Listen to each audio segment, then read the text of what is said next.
to connect, and oh, look at that combination. I don't know what. Oh, big from our standpoint. Big run.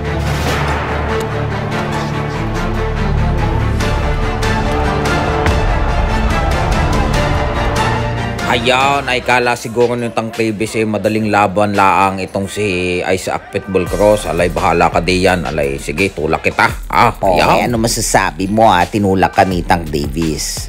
Buenos dias, Paquito Diaz, OG Diaz, Joko Diaz, Romy Diaz, OG Diaz. Happy Valentine's, Tank. Ay, kinikilig ako eh. Ano ba naman yun? Huwag kayo maingay. Nako.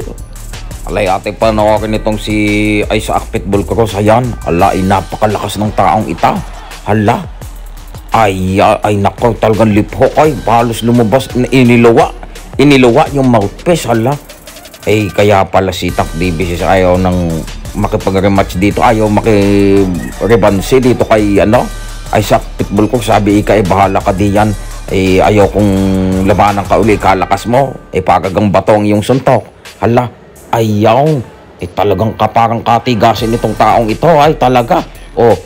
Ayun itong si Gamboa ay magaling din, mahusay din ito. Alay, parang winawasiwas laang nitong si Pitbull. Hala, para talagang manlalapa ay. Ayun para talagang Pitbull Hala, ay ganun laang niya kadaling pinabagsak si Gamboa. Kadulas na boxer nito ay. Ikagaling nito nung araw. Ayan hala, talaga halatang mabibigat ang kamao. Ayun, ay balugbog ay. Ayun, hala, bagsak na naman. Kalakas ng hala. Ay grabe naman pala itong parang maso ang kamay. Ito, ala, si Jigo Magdaleno, kapatid ni GC Magdaleno. Ala, ayan ay grabing body siya. Sinalo ng panga. Ayan, hala, ito pa body ay katindi namang bumitaw sa katawan nito. Hala, ayan, uppercut. Nako, nahilo na lang si Jigo. Si parang Jigo sabi, ako hihiga na laang. Ito si Tank Davis, ikaw manunulak pa ha. Hala, ay talagang mapatunayan natin na itong si Pitbull ay talagang may tira, talaga matigas.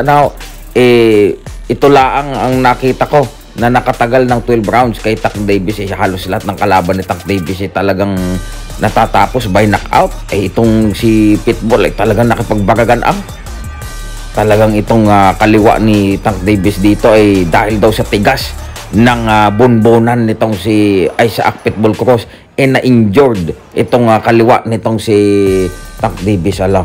Ayun ay talaga nabalik ko yung tuhod nitong si Tank Davis, kaya pala kayo makapag-rematch. Ay naku, napakatindi nito. Abangan natin ang susunod na kaganapan dito kay Pitbull. Ayan, siyempre ang MP President Sean Gibbons. Ayan, proud na proud si Pitbull na siya ay MP. Ayan.